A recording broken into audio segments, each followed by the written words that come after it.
Eu sempre quis ser diretor de fotografia, minha história sempre foi a luz e o movimento de câmera e os enquadramentos e toda a pesquisa que eu fui fazendo ao longo da vida, quando Uhum. assisti cinema, mesmo sendo fã da obra e do diretor e obviamente sensível à questão do acting, da performance, mas o meu interesse sempre foi ajudar a contar uma história Uhum. pelas imagens.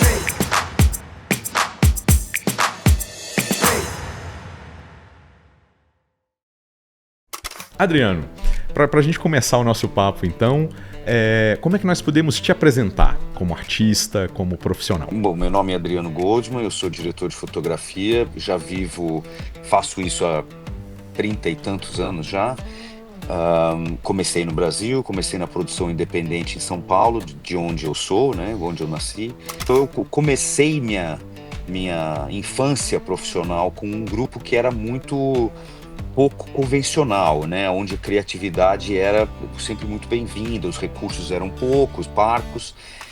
Então até hoje eu faço isso, tô aqui, hoje eu vivo fora do Brasil já faz algum tempo e continuo sendo diretor de fotografia, numa outra escala, agora nesse momento especificamente, mas é a mesma coisa, é transformar uma obra escrita num produto audiovisual. E bota escala nisso, né? Nós vamos chegar lá.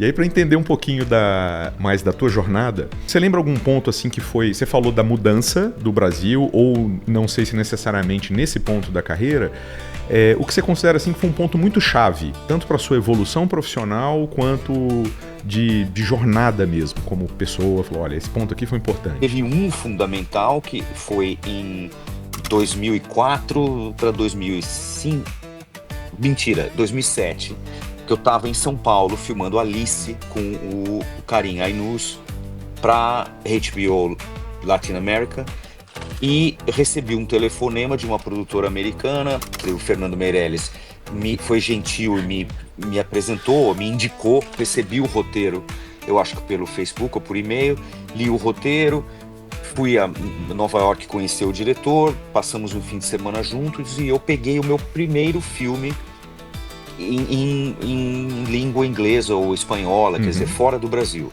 Meu primeiro projeto internacional, que foi filmado em 2007, que é o Sin Nombre, que foi um filme que eu fiz no México. Então, o primeiro filme internacional, a partir dali ser representado por uma agente.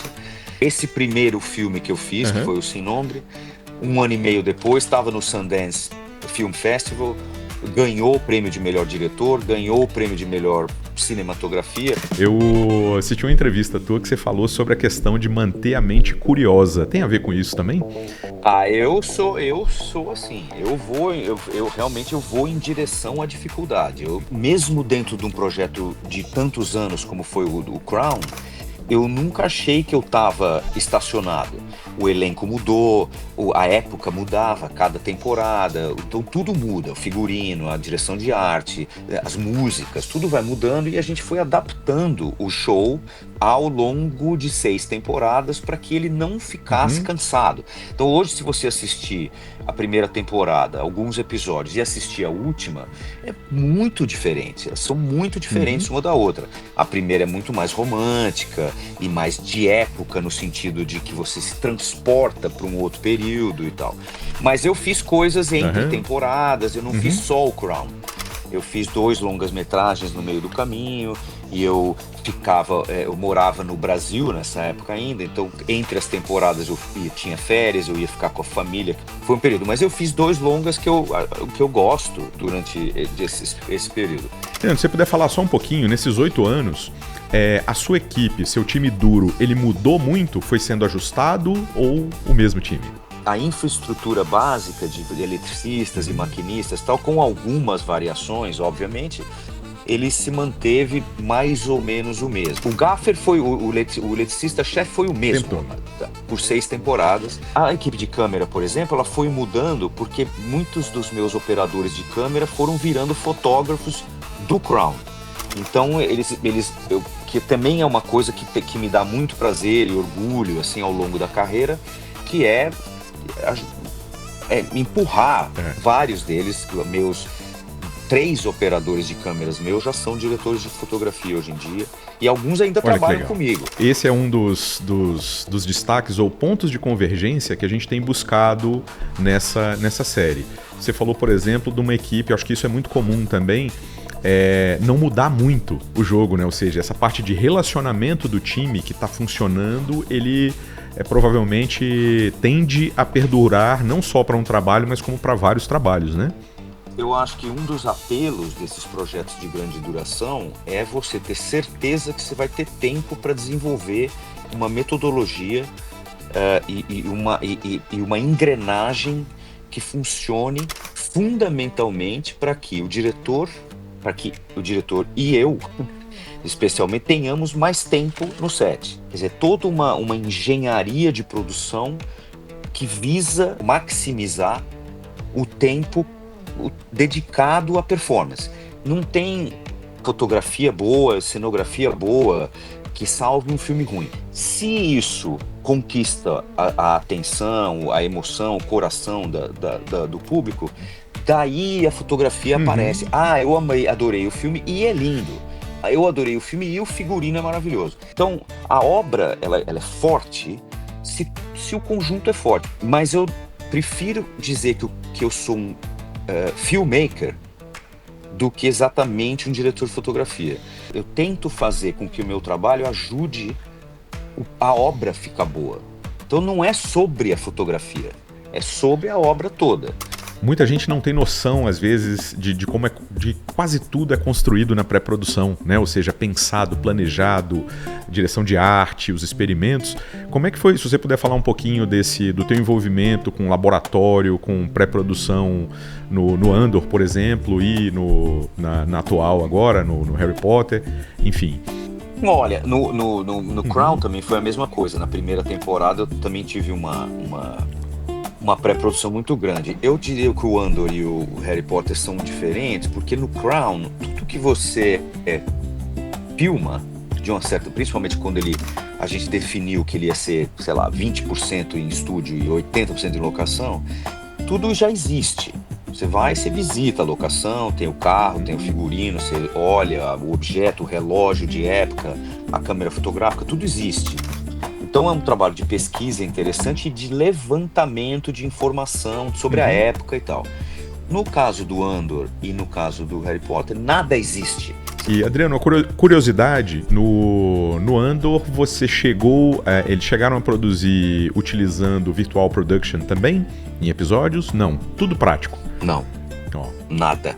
Tudo prático.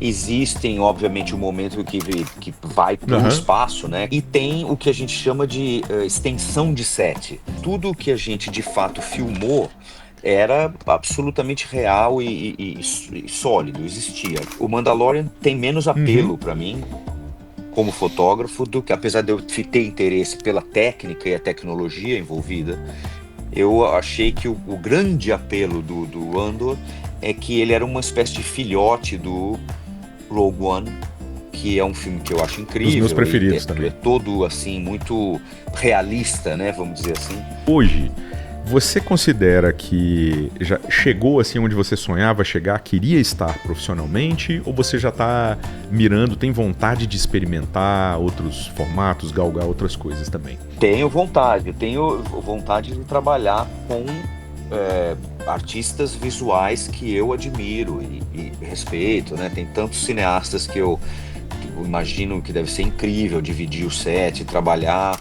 Essa novidade agora do Mark Mylod, que eu tô muito impressionado com a visão, com a capacidade, a experiência, a maturidade, sabe assim, a eficiência, a calma, a maneira como ele lida com o problema e com a equipe. Você tem algum sonho de garotos, assim, que você tem vontade de realizar ainda? Eu tenho vontade de fazer um projeto no Japão. Olha, que legal. Mas eu tenho a vontade de ir para lá para ficar 6 meses, 8 meses e trabalhar e fazer amigos no Japão.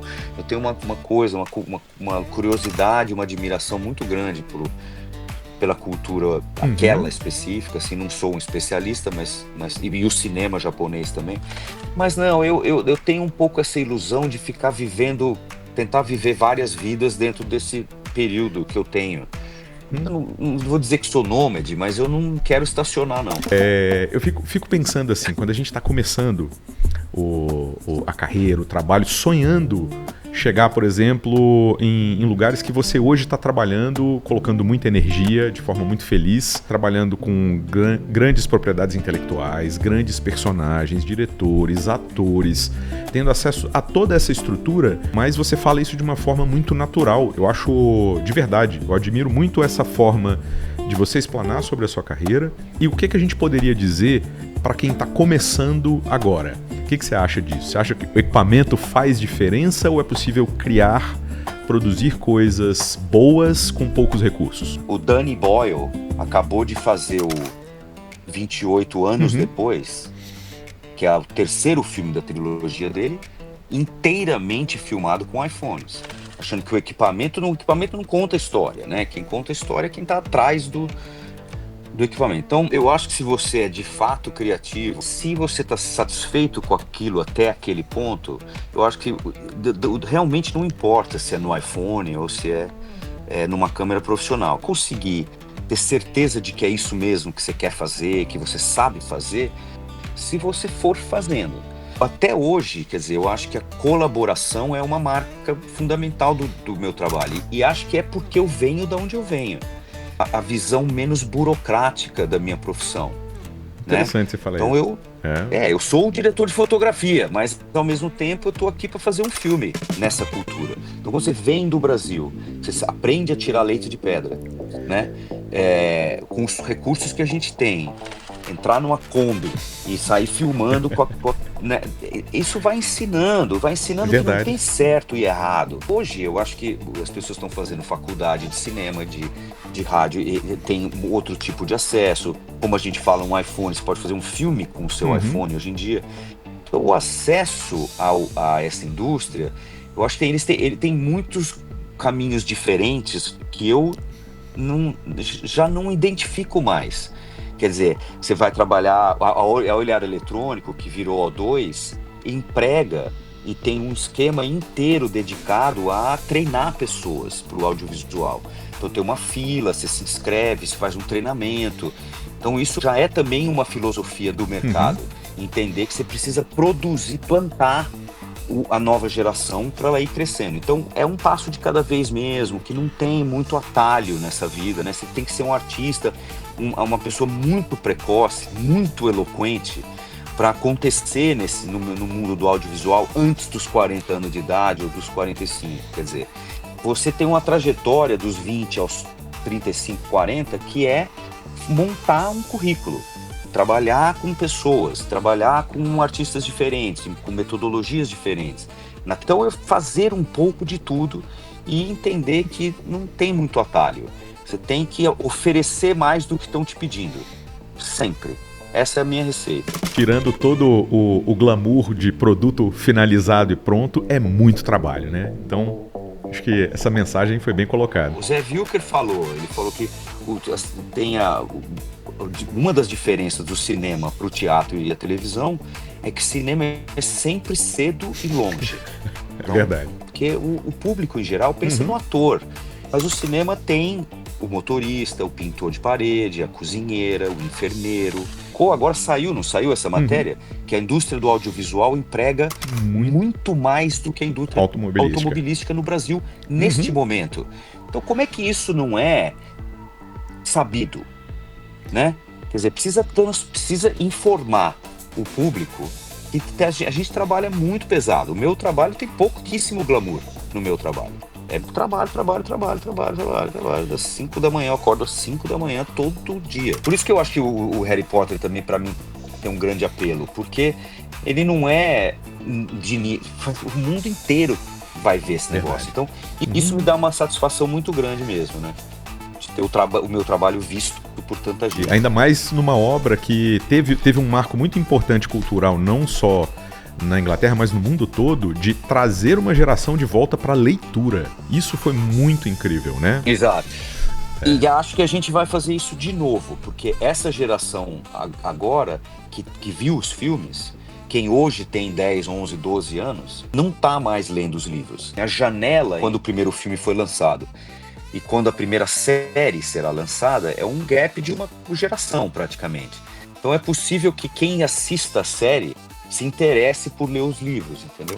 Perfeito, meu querido. Temos um ótimo papo registrado. Fico muito honrado de falar contigo. Fico feliz, fico feliz. Foi um ótimo papo, muito obrigado mesmo.